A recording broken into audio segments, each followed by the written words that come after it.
My name is Noemi Rodriguez. Those of you who are affiliated with the ICA may not recognize me, as I have recently started as a Teen Programs Associate. My experience serving youth began in Houston, Texas, where I worked with youth, teaching artists, community leaders, and educators to support community engagement, higher education, and the arts through programming.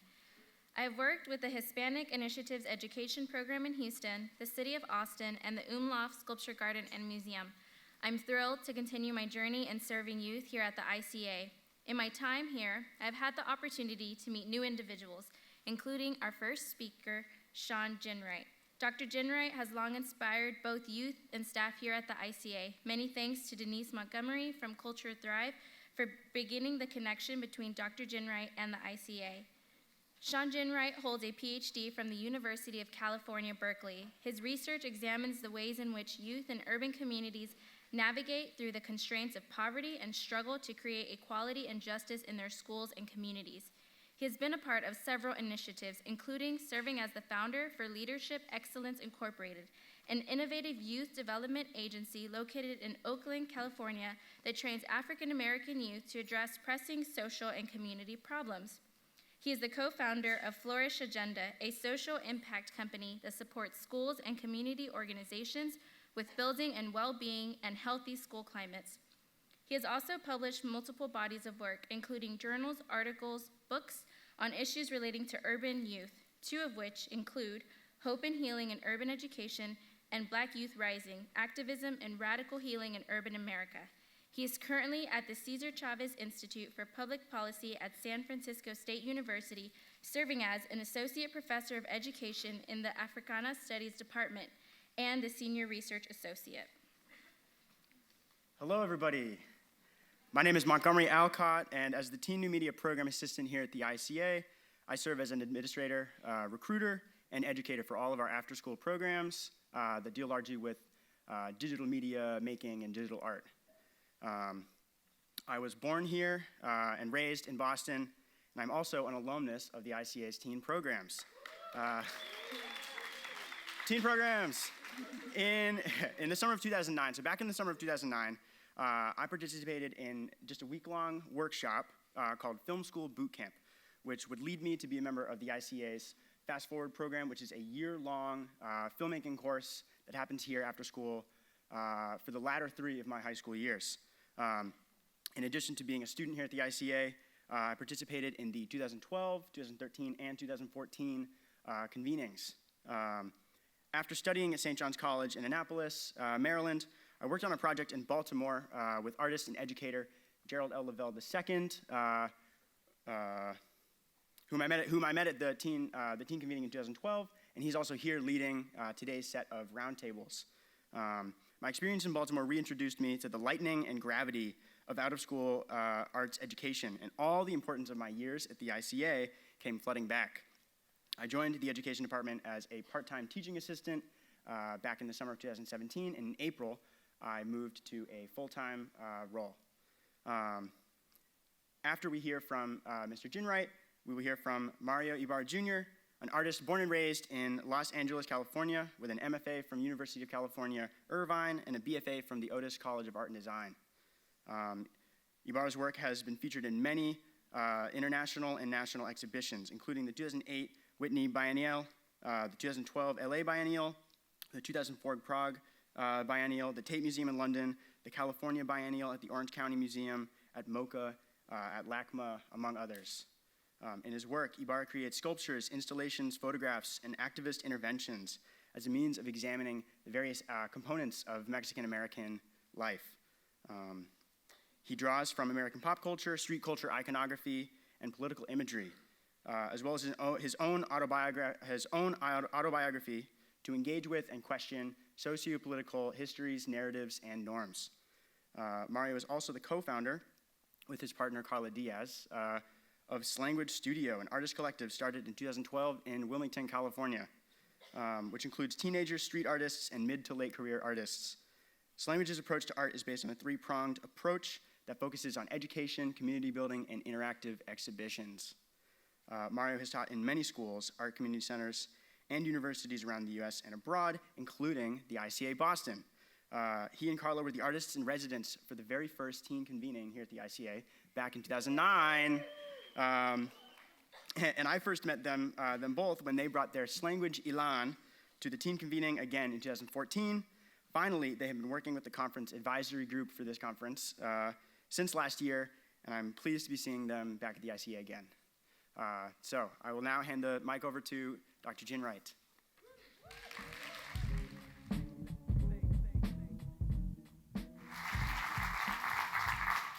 Greetings, family. How's everybody doing? Good, good. It's an honor and a pleasure to be here. I want to say thank you to ICA for this invitation. And I'm really excited to be able to share some ideas with you that I think are really relevant and important for our country, for our young people, and for the institutions that support our young people. I bring you greetings from the sovereign and independent nation of Oakland, California, where we are struggling and imagining and dreaming how to transform our communities in ways that provide healing and hope for everyone in our neighborhoods. I want to share some ideas with you today that I think are really important in really transforming our neighborhoods and communities. I was saying earlier that in some ways, as an academic and as a youth worker, I started an organization in Oakland over 20 years ago. And as an academic, I'm a professor, but when I speak to artists, I get deeply insecure because artists have a way of expressing and seeing the world in ways that as a social scientist, we don't have that luxury. And I feel that the ability for artists to express an imagination about the possibility is incredibly important at this particular time.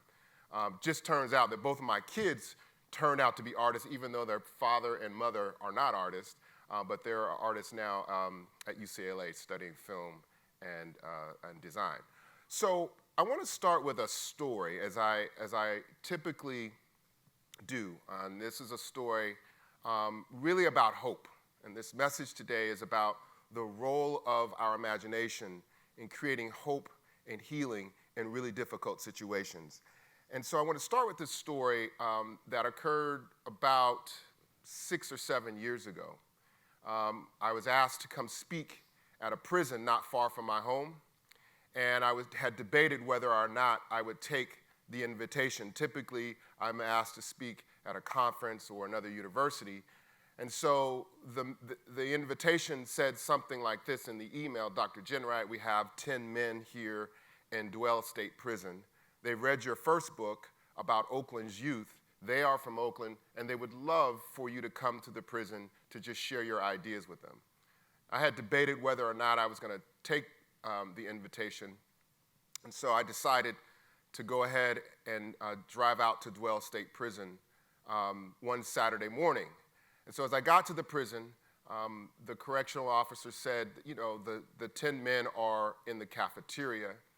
Make sure you have your ID and follow the instructions to the directions to the cafeteria. And so I showed her my ID, and she said, just, you know, walk through the gate. Well, you'll be met with another correctional officer. So I walked through the gate, and this correctional officer said, Dr. Jin Wright, we're glad you're here. Find the red line on the floor and just follow it all the way to the end of the corridor. So I looked on the floor, and I found the red line, and I followed it all the way to the end of the corridor, and the door buzzed open, bzzz, and I walked through it. Boom, shut behind me. There's another correctional officer there. And this correctional officer said, Dr. Jin Wright, you're headed to the cafeteria, right? I'm like, yep. She said, just look for the blue line, and follow this blue line all the way to the end of the corridor. So I looked on the floor, I followed the blue line, and I got to the end of the corridor where that door buzzed open. Bzzz. It shut behind me. Boom. I was met with another correctional officer. That correctional officer said, I know we're almost to the cafeteria, Dr. Jin Wright. Just follow this red line right here all the way to the end of the corridor, and you'll be near the cafeteria.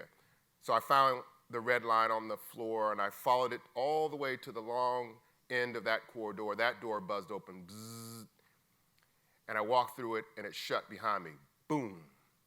But the time that third door shut behind me, something shifted inside of me, right? I began to feel the sense of incarceration, the sense of loss of freedom. I began to feel trapped and captured.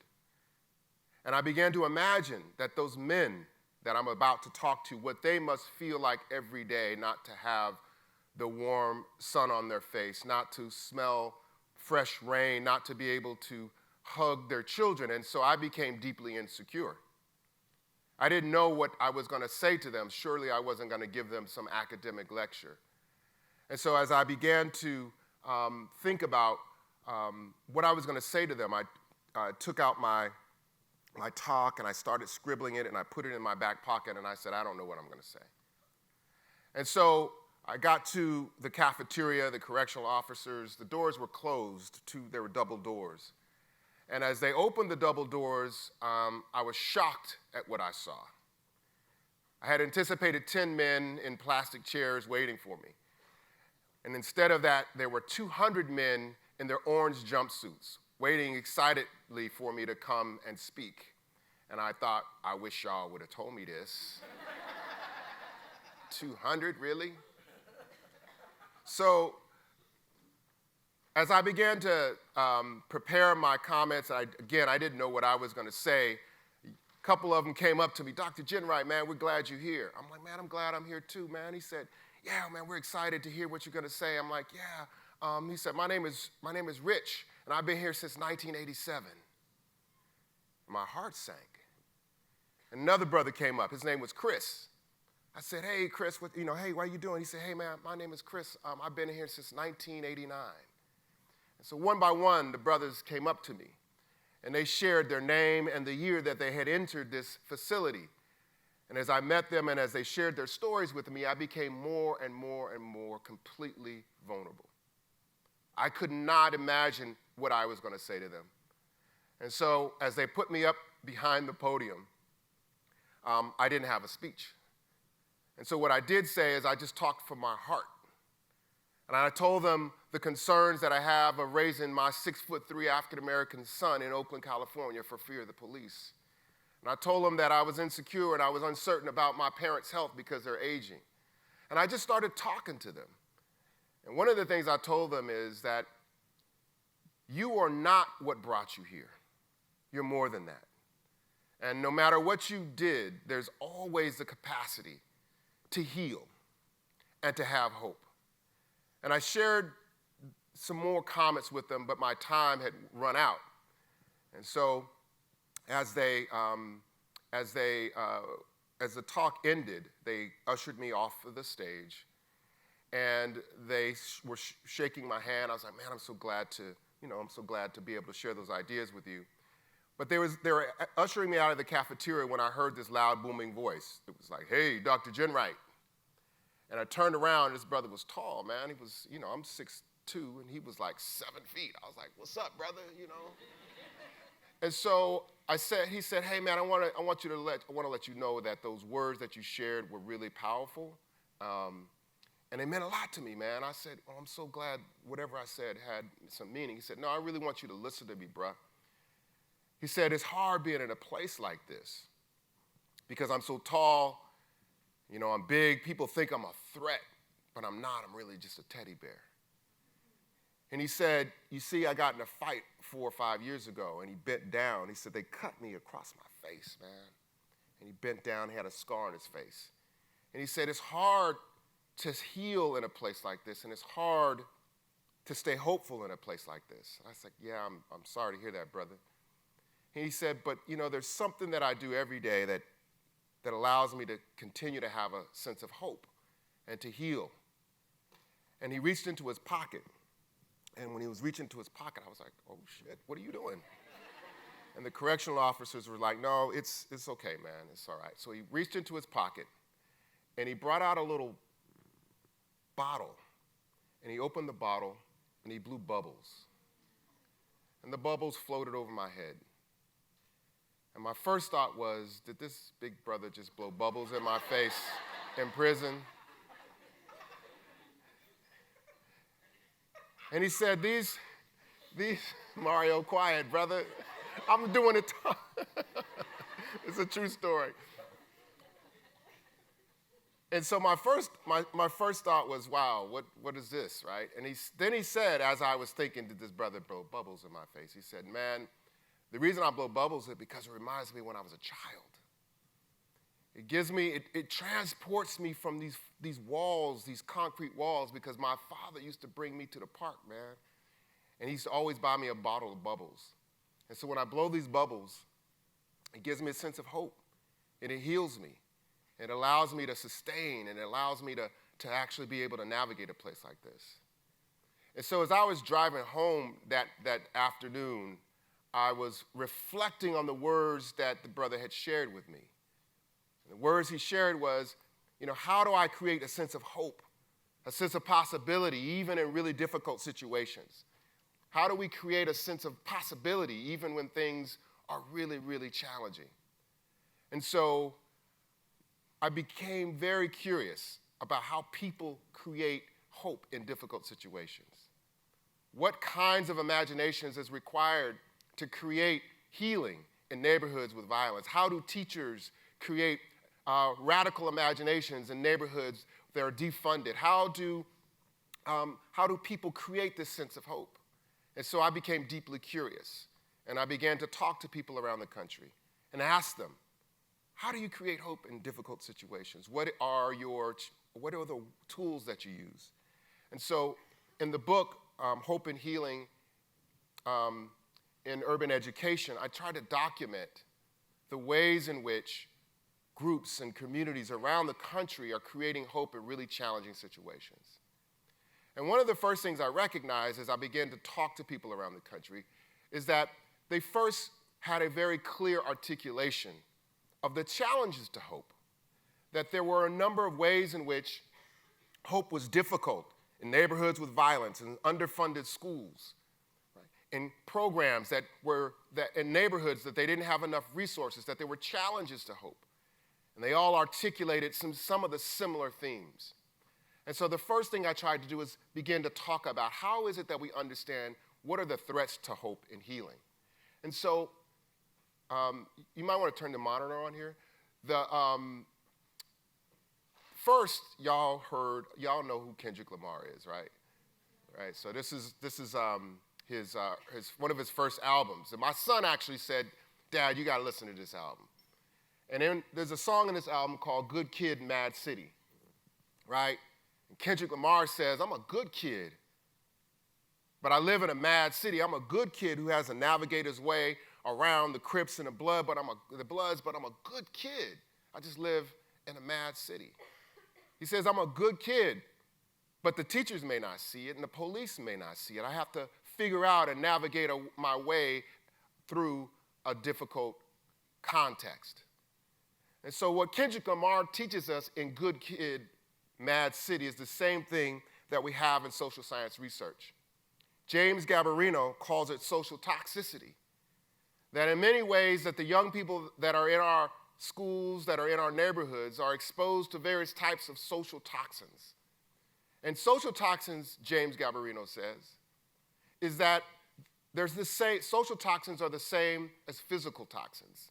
If you can imagine asbestos or lead paint in your apartment, your home, or the place that you work, that lead paint and asbestos, if you're exposed to that over time, it will eventually make you sick. You'll breathe it in. And then if you're not healed from that exposure to those physical toxins, if you don't get healing from that, it can actually become lethal. James Gabarino says that social toxins are actually more lethal than physical toxins, because physical toxins, you know they're there. But social toxins are invisible.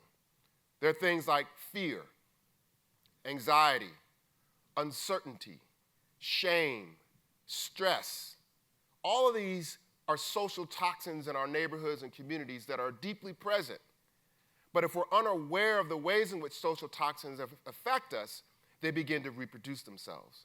And if we don't create an opportunity in our arts programs, in our schools, in our after-school youth development programs to heal from the exposure to social toxins, then it could become lethal. What are some examples of social toxins? We remember the summer of 2015, 16, 17, and it continues, when police officers were hunting African-American young men and not found guilty or rarely even brought up on charges for hunting men. I remember my own exposure to that social toxins was thinking about my son's safety. My son at the time was 16 years old, and like many black boys in Oakland, California, he would like to leave the house with his friends and in hoodies because it was cold. But I know that they didn't see the boy that I saw. I knew that they didn't see the same thing when he left the house, and so I would sometimes want to say to him, son, can you just put on a bow tie and wear some glasses or something like that? But I didn't say it. But the concern was real because I knew that the perception that people saw of him could be a threat and could have grave consequences for his safety. We also know what's happening on the border in many urban communities, right? Where public policy and federal policy are housing immigrant children and separating them from their families. And as a result of that, there's an enormous amount of fear that immigrant families are refusing to take their children to get health care and medical care and dental care, and sometimes even keeping them from school from fear of deportation. These are all forms of deep social toxins that are present in our society right now. And in our inability to think about and address these forms of social toxins, they begin to reproduce themselves. Now, the thing about these social toxins is that they don't just affect the young people. The adults as well are exposed to them. And that our own healing as adults are just as significant in our ability to be effective with the young people in which we work. We also know about gun violence. We see that young people are no longer standing on the sidelines, right, and March for Our Lives and that movement to have a voice in transforming the ways in which we see gun violence in our society. So social toxicity has effect on young people and us as well, whether we like it or not. The challenge is how do we think about our programs in response to it? Here's how I'd like to think about social toxins and how we could think about it in our own work. If you think of, this is Mia, and Mia is a youth worker. And Mia graduated from college, and she deeply enjoys working with youth. But Mia doesn't understand that she's exposed to social toxins, and social toxins are like rain clouds, right? Except for the social toxic rain clouds, they don't just wet us up on the outside, but social toxins actually get on the inside of us, right? Fear, anxiety, stress, shame. These are the results of the root causes of inequality. Social toxins are produced through racism, homophobia, sexism, classism, ageism. All of these things have a socially toxic impact on our well-being. So our programs need to first understand that they're there. The social toxins for Mia have an influence at the individual level. She has shame about her own identity. But it also has an influence on Mia's relationships and the interpersonal relationships she has. You could think about relationships that you have that are toxic or feed you or they bring you well-being. But they also have an influence at the institutional level, the schools, the youth programs that we have in our society. And they influence the values, the policies, and the practices. And the institutions themselves then produce more and more social toxins. And we have, as a result, this sort of vicious cycle of social toxins at the individual level, at the interpersonal level, and then at the institutional level. And oftentimes in schools, we think that violent behavior, fatalism, depression, anxiety are actually the root causes. But these are mere symptoms, the research suggests, James Boland's research suggests, that violent behavior and depression and fatalism are symptoms of a much deeper issue. And so our challenge is that if we only treat the symptom, i.e. discipline policies, right? If we only treat the symptom, a behavior problem, and we never get at the root, which is our exposure to social toxins, then we're missing half of the equation. So then what is hope and healing, and how do we actually begin to address it? Hope is really three things to be thinking about. The first is a future goal orientation. What do I dream about? What do I want to become? Oftentimes, as activists, we ask ourselves the wrong question. That is, what I should do, as opposed to who should I become. And future goal orientation is a focus on who do we want to become, and how do I see myself in the future? What do I dream about?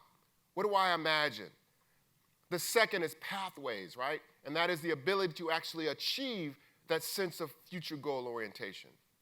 And then the third is a sense of agency, that it's not just a pathway or it's not just a future goal orientation, but I can actually achieve it, that I have an ability and the power and the belief in myself and my community to create the changes that are necessary.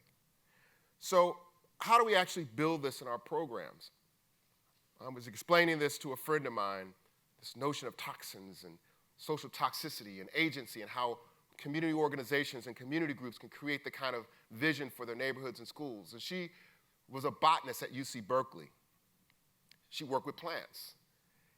And she said, there's an experiment that we do similar to what you're talking about social toxins, but we actually use real toxins.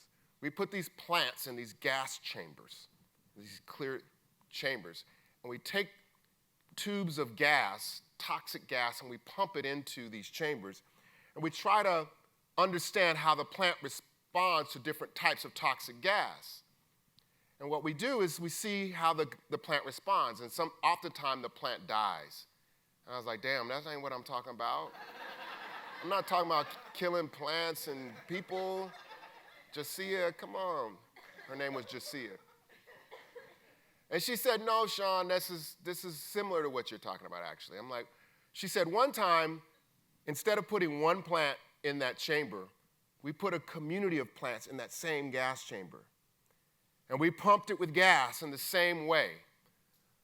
But something strange and miraculous happened when we put the community of plants in that gas chamber. She said the plants began to pull out different nutrients out of their soil. And they began to metabolize those nutrients differently. And they actually began to produce a gas in the chamber that cleaned up the toxic gas we were pumping in. They detoxified their environment. They healed their environment. And I thought that was a wonderful metaphor for how we should be thinking about our youth programs. That our youth programs should be built. Teacher artists should be striving, should be engaging in methods and ideas that really detoxify our communities and detoxify our nation. We know that we are in a deeply toxic time in our country. That the healing and the divisions that we have, that we can't move forward without a robust process to heal from the divisions that we are feeling in our neighborhoods or feeling in our own homes. So that process of detoxifying, we call that radical healing in my research. It is not just sort of healing so that I can have my own individual well-being, but it is a healing that transforms society as well. So radical healing happens at three levels. It's individual healing, it's interpersonal healing in our relationships, and it's transforming the institutions that are creating and causing the harm in the first place, right? Changing juvenile probation, transforming schools, changing arts programs, whatever it is that causes harm, the policies, that healing is about not just my own individual well-being, but it's connected to the well-being of the society. My friend told me, it took me 2 chapters to make this argument in the book. My best friend, it's very simple. He said, you could have said that in 2 words. He said, I'm sick because we sick. I'm well because we well. I was like, wow, I could have did that, man. I didn't. That was brilliant. Right? But he was referring to this notion that my own well-being is deeply connected to my community. that the community's well-being is integrally tied to my own well-being, and that we cannot separate and think about our wellness and our freedom as somehow an individualistic pursuit. The concept reminds me of the South African term, Ubuntu, right? I am, right? I see you in me. And that this process that we are tied to, ultimately tied together, has to be fundamentally structured in our thinking about transforming our schools and our communities. We use 5 principles that I'm going to quickly go over to foster a sense of radical healing in our work. Those 5 principles are culture, agency, relationships, meaning, and aspirations. And I'm going to go over those relatively fast. The first is culture, right, which is developing an appreciation of our own identities and histories and how we see ourselves. And culture means that we have to understand that the society has in many ways harmed parts of our identities as African Americans, as Latino, as LGBTQ, right? That there's ways in which our identities have not been embraced and fostered. And what culture says is that we have to put that in the center. We have to heal who we are so that as Africans, we don't have shame over thick lips and kinky hair. Or if we're not first language speakers, we don't have shame over the ways in which we pronounce words. That we have a pride around and a thinking about our identities. The second is agency, the ability to individually and collectively act to create change. Sometimes we think that social change is this major, massive process, the civil rights movement, right? That is one way to think about movement, but there are also micro acts of justice we could take every day. A micro act of justice, if you think about the environmentalist movement, right? Every day when we put something in the trash, we recycle. You make a decision to put something in a recycling can or not. That is a micro act that has a profound impact over our environment. So a micro act of justice, right? The sense of agency is what do we do every day that contributes to a better world, right? We can act collectively, but we also have individual acts that we can participate in. The third is relationships. And there are 2 kinds of relationships. Most of our relationships that we're taught in schools, we're taught in college, we're taught even in our jobs are a function of transactional relationships. And transactional relationships are efficient relationships. I am the director, you are the student. I am the principal, you are the teacher. I am the parent, you are the child. I am the executive director, you are the employee. Those are transactional relationships. They are efficient, but they're inefficient. They're ineffective for healing. What we need is to transform transactional relationships to transformative relationships. And transformative relationships are relationships that allow us to be more human with each other. They allow us to share a piece of our humanity. They allow for empathy to occur. When transformative relationships say that I see your humanity, I see the humanity in you, and it allows me to share my own humanity, right? And when there's an exchange of humanity, we're able to actually move together differently than we were if we did not have that, right? Meaning, which is how do we begin to think about and reimagine our work, right? Oftentimes, the youth work, I always talk about youth workers, that sometimes we have a romantic vision of youth work, that the art program starts in the community and it's going to transform the community in a year, right? And the grind of everyday work, we lose the meaning making. Sometimes we have to focus on the beauty of the journey, not only on the outcome, right? And so meaning making simply says that we have to really embrace the meaning that we assign to our work. It's more than just a job, it's a cause. Someone told me that in many ways, they didn't choose the job chose them, right? In other words, you were brought to this work for more than just a paycheck. But sometimes we forget the meaning that we assign to the work that we do and the passion that we bring into this work. And lastly, aspirations. And I think this is probably one of the most important because one of the greatest casualties of oppression is not just blocked opportunities, But one of the greatest casualties of oppression is our inability to dream beyond it. And as a result of those who dream about justice and fight for justice, we oftentimes limit our thinking of, we limit our aspirations because we only think about removing the misery in our communities as opposed to reimagining the kind of institutions that are possible, right? For example, my students would always say, we're going to end the school-to-prison pipeline. And so they did this whole semester. They worked on ending the school-to-prison pipeline. And I said, great, you ended the school-to-prison pipeline. You get a C. They're like, damn. Really? And I'm like, you get a C because even though you've ended the school-to-prison pipeline, you failed to create an alternative. We just have the same system without the bad stuff in it. Y'all feel me?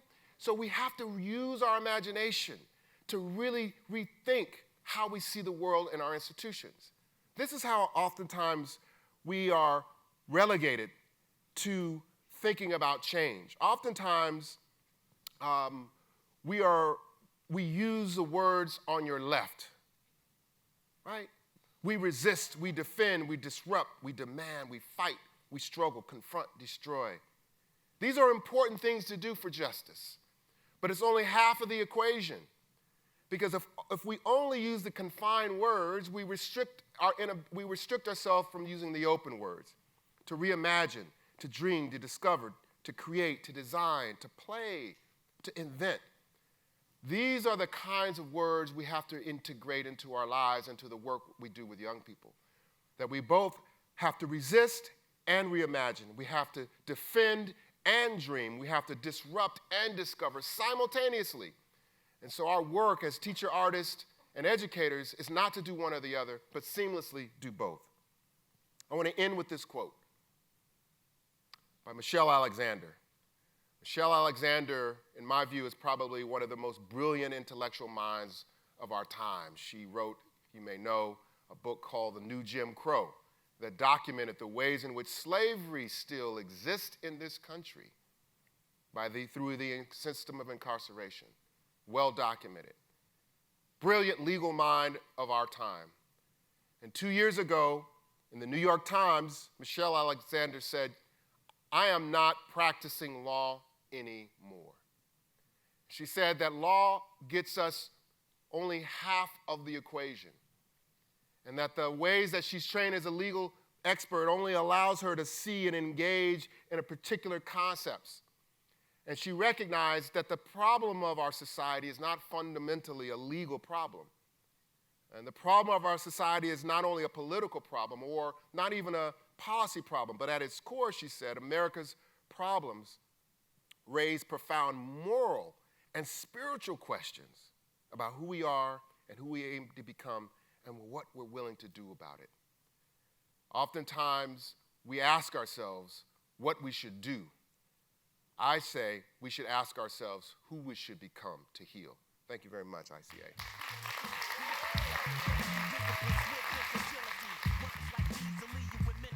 Can you hear me? Is this on? Mic check, mic check. I don't know what y'all were doing with this thing, but it looks cool. I was like, and first of all, can we just take my half hour and cry to like what the doctor kind of broke down for us? I want to cry. Because the first thing that he said was about these illustration about these men that he visited in prison. And one of them name was Rich, and he'd been in prison since 1987. Well, my best friend is named Richard, and he's been in prison since 1989. He just spent 30 years of his teenage to now adult life in prison. And I get to be free, right? Like, we get to be free. We get to be brave. We get to transgress. We get to not walk through buzzers. Homie, we get to buzz. I get to hold the buzzer. Like my dad said, one time he had a black eye. Not a couple of years ago, and I said, Dad, how'd you get a black eye? And he said, I went to an AA meeting for the coffee and donuts, of course. And some guy kept talking and talking, so I had to tell him, next. And my dad came home with a black eye, right? But he thinks he holds the buzzer, right? Okay, I get off track. And I get emotional, because that was emotional, right? That speech was directed at me today. I never understand people that organize these events. I never know how they put me next to somebody else. And as an artist, when they put me in an exhibition, I'm always like, how'd y'all choose all the rest of these people?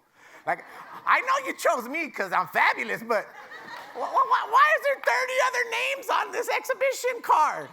And then I go and see the exhibition, I'm like, damn, like, they do know what they're doing, right? Right? Anyways, a lot of people have been giving you lists, right? And they've been giving you charts, and we've been hearing them in the last couple of speeches. So I'm not going to fail to do that, right? But I don't have an image for it yet, and that was great. The little Giphy thing with the, I need to find an intern to help me with that. But I want you to think about a triangle, right? Y'all are visual folks, y'all visual learners. You know, you're icon driven. That's how we work on our phones and all that. And I'm not trying to be Jay-Z or the Illuminati, but I just want you to think of a triangle. Feel me? Triangle. The most powerful, strongest, platonic solid. A triangle, right? It can bear the most weight, all this stuff, right? And I want you to think about the three slopes of this triangle, right? I'm going to start in this point in the triangle. Why do we do this kind of work? Why are we engaged in this kind of work? What makes us think about it? What draws us to it? Like the doctor said, like, it didn't call me. Like, I didn't call it. Like, it called me, right? Like, we were drawn to it. Right? Thing was like, remember in the old cartoons, the smell of food would like bring somebody in. There would be a pie, and then the pie would come out, and if you like grab you by the nose.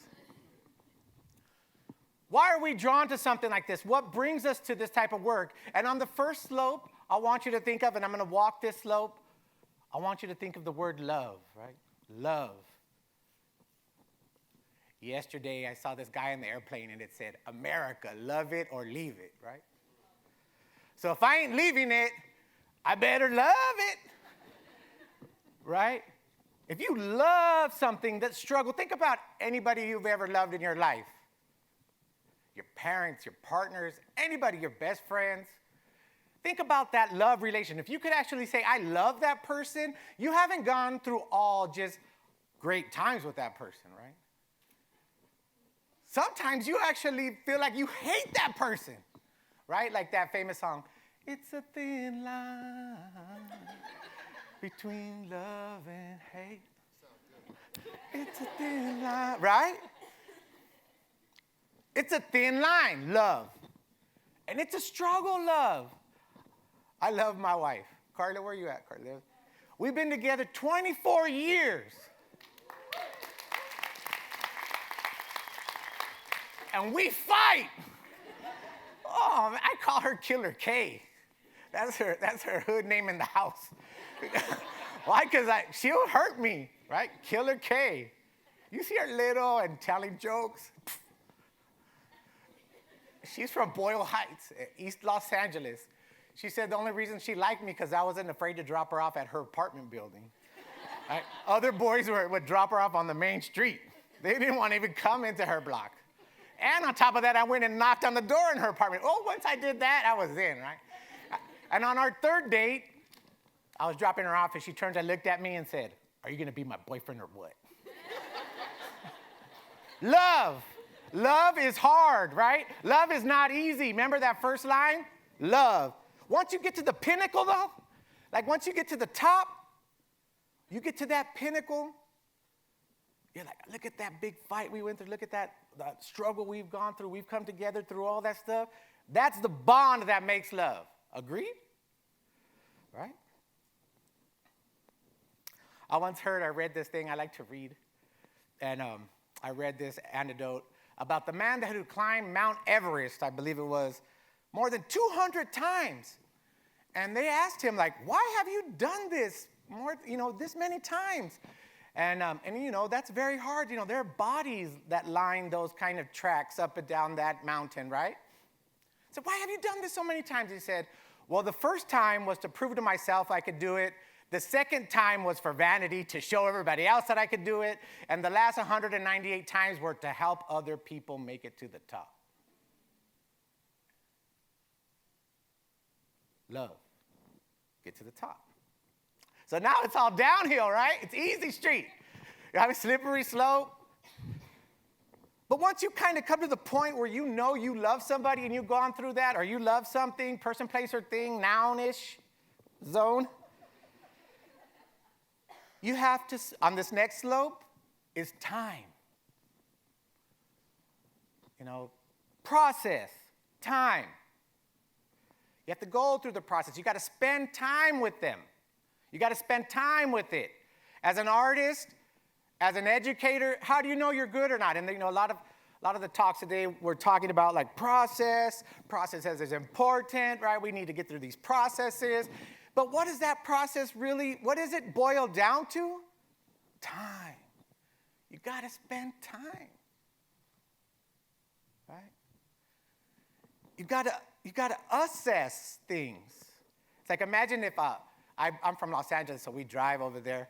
But imagine I call this the free estimate time, right? Because if I went to my car was making some kind of noise, like the engine light went on, and I just went straight to the mechanic, like I pulled up like, and the mechanic just like steps out and told me, oh, it'll be $800. And you'd be like, what? You didn't even like look under the hood? You didn't even put a little machine on there to tell me, read it on an iPad? Like, at least fake it, homeboy. Like, fake it, dog. You didn't even go under the car. I didn't even drive over a thing where the guy was like, nothing. I just get out and you're like, $800? I'm like, what? How do you know it's $800? You didn't even spend time with my car, right? You didn't even look under the hood. Like, come on. You didn't even have one of those FBI mirrors, nothing. You just tell me $800, how am I going to trust that? Right? Time. Process. Assessment. Right? Why do we do that? Why do we go all the way from walking from the doctor over there all the way up to the screen, all the way back down here? Right? Why do we go through all that trouble? Why do we go through love? Why do we go through time? And it's to get to that bottom rung, which is access. Right? Access. I went through all that. I got my ticket. Here's my ticket. Take it. Right? Why are all the folks that come from all the orgs here getting on airplanes and all this stuff with all y'all? One, because somehow or other, we decided we love you. I love you. Come give me a kiss, right? We love you. And all throughout the whole year, if it's in an urban environment, suburban environment, rural environment, we spend time with y'all, right? We spend time with you, take you to eat pizza after class, give you a ride somewhere, pay for your Uber somewhere else. All that good stuff, right? Why do we do this? Because we want y'all to have access. I want access too, right? A lot of people always ask me, oh, why do you work with youth and all this stuff? That's so good, you keep them out of trouble. I'm like, keep them out of trouble? They keep me out of trouble. Me out of trouble. Why? Because I got a big mouth, and the doctor isn't the first person to shush me, right? Like, I've been shushed my whole life. In kindergarten, I was just telling somebody this morning, I was the only brown kid in a class with all white kids and all Asian kids, so I talked a lot. I come from a Mexican family, and we're loud. And she would grab me by the ear and take me outside, put me outside the classroom, and like, stop talking, shh. And then a few years ago, I was talking with the curator, and I told her that story. She was like, oh, no, Mario, you didn't talk a lot. You're an articulator. I'm like, articulator? Where were you in kindergarten? Shit. If you would have told me I was an articulator, I would have been like, yes, I'm the articulator of the class. This is the milkman and the secretary. That's the ice cream money monitor and somebody else. I'm the official articulator. Let's chat about it, right? Like, all right, so what are the three slopes again? The first one? Second one. And then the bottom foundation. You guys are so good. You folks are awesome. Y'all gonna be my family on Family Feud, all right? You're gonna be all on my side. I got PhDs on my team and everybody. All right. So I want to talk to you about it. I got things up on the board, and I thought I had something to drink, but I'm a little bit scattered, sorry.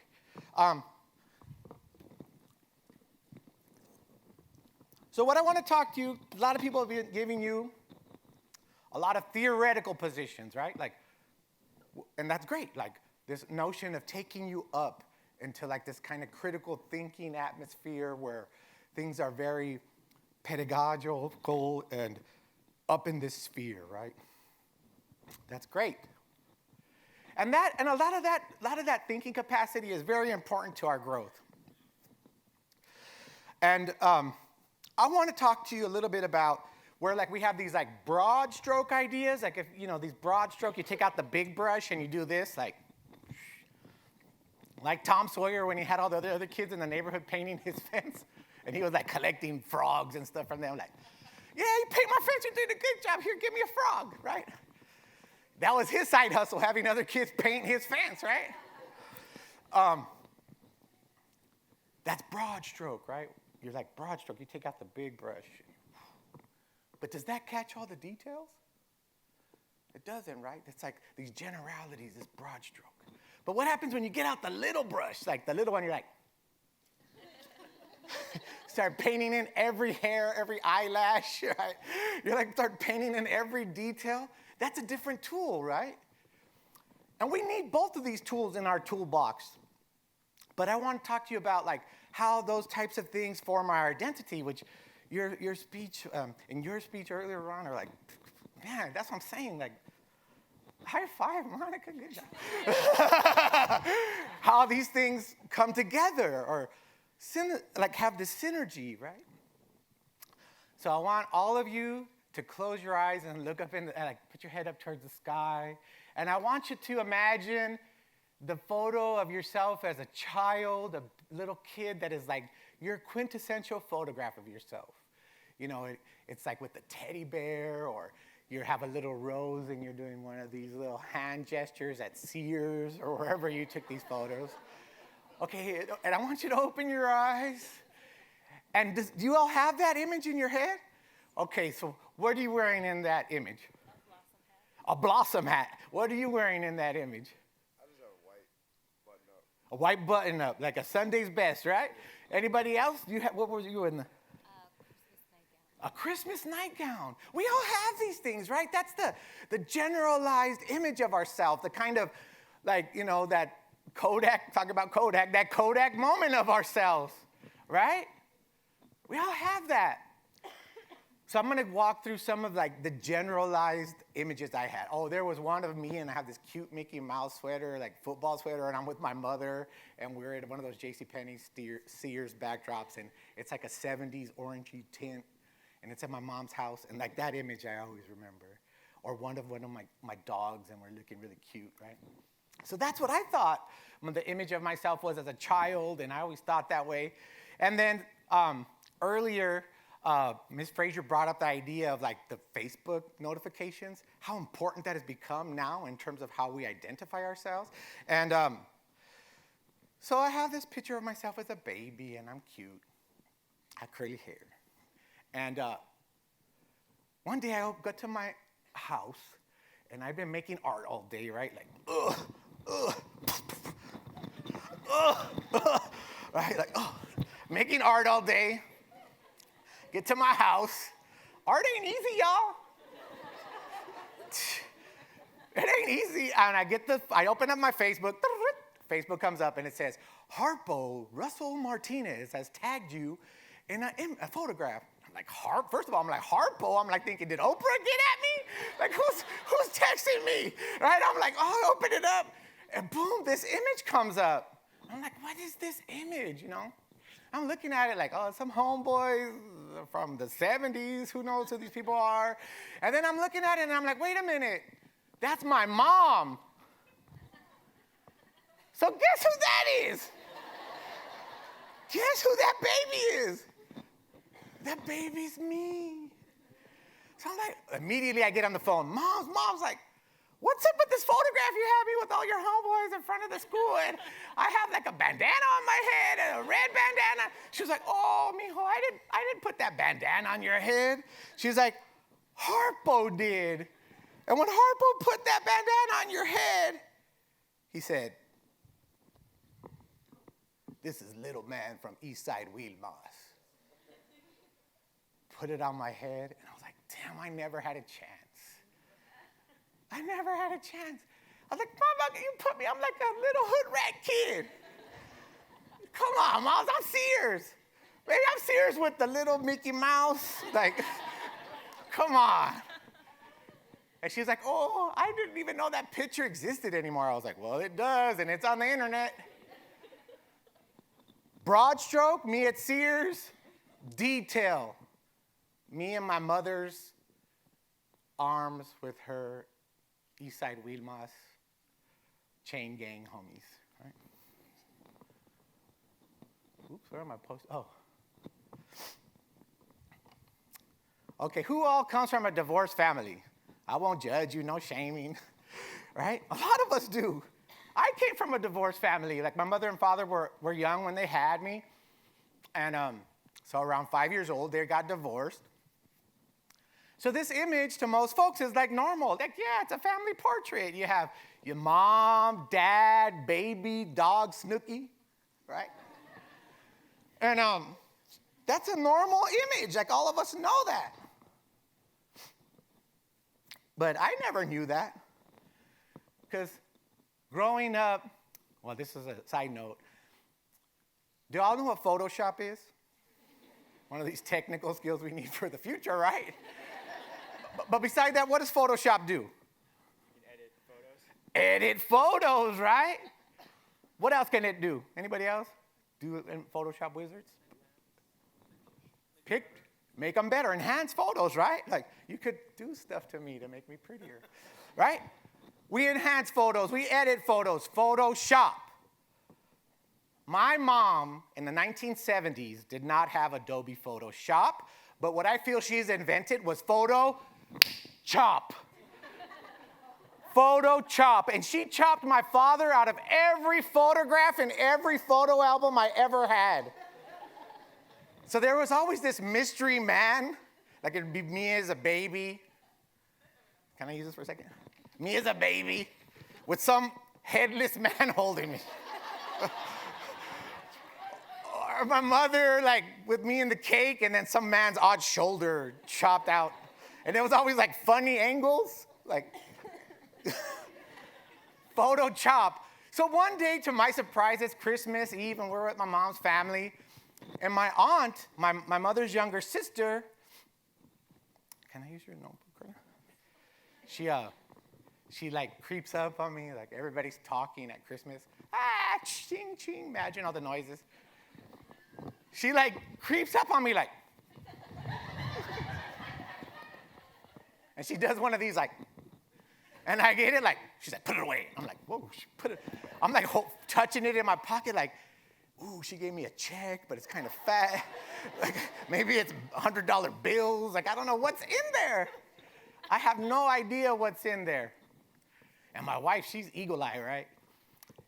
She comes right up after me after my aunt leaves, and she's like, what did your tia give you? And I'm like, what do you mean? She's like, I saw her, don't pretend. I'm like, oh, she gave me something, but she says it's a secret. So I'm like, okay, secret, you know. So we're opening it. So the night's over, we get in the car. And we're like, okay, let's see what's in the envelope, right? Pull the envelope out, open it up, and all these photos spill out like this one, right? I'm like, oh my God, Tia, you were like on a Mission Impossible to like save these photographs. I imagine my mom like chopping, like ninja swording, bushidoing, photoshopping, and like my tia and like all her bravery, like 15-year-old bravery, like sneaks into the room and like one by one is like picking up these photographs and saving them for me. For when I get to be 40 years old at the Christmas party, I get this envelope slid to me, right? to prove, that there were images of a family unit that I belonged to. But y'all, that I had come from love. Because that's coming from a divorced family, I didn't know that. And I'm going to cut all my, I talk a lot. But anyway, I want to tell you that there are these things that come up, right? That are surprises. Ooh, and it goes way faster when you're up here than when you're sitting down. I just want to go into this last image because I want to just understand love and these notions of like assumption and generalities, and then where a specificity shifts that for us, right? That's what I'm talking about. At least I hope I'm talking about that. Does everybody have a family historian they thinks they're in their family? Like, oh, they know everything about everybody. Like, it's like it reads like a chapter in the Bible. Like this person begat this person begat this person. Like my great grandmother lived in San Francisco, and she lived to be over 100. And when I would ring the door, like she would come to the stoop, and I would be like, "Soy Mario, el hijo de Mario, el nieto de Salvador." Like, I'm Mario, Mario's son, Salvador's grandson. Like, sometimes she would buzz me in, like, eh. And sometimes she would just be like, didn't hear me, and she would just go back in. But I got this alert on Facebook again, but this was Elvira in my family, the girl's name is Elvira. She's my cousin. So I got Harpo and an Elvira in my family. And she's like, oh, I open it up. Mario, Elvira has tagged you. I open it up, and it's this image. I'm like, oh my God, I didn't grow up seeing this image, you know.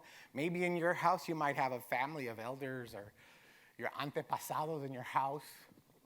And I'm scanning it, and the man with the mustache is my great-grandfather, Juan, and that's my great-grandmother, Soledad. And I'm like, ooh, good, there's gonna be a chance for this mustache one day. And those are their 13 kids, right? They were in San Nicolas, Jalisco, in Mexico. And I'm scanning this, and I know my grandmother is the youngest one.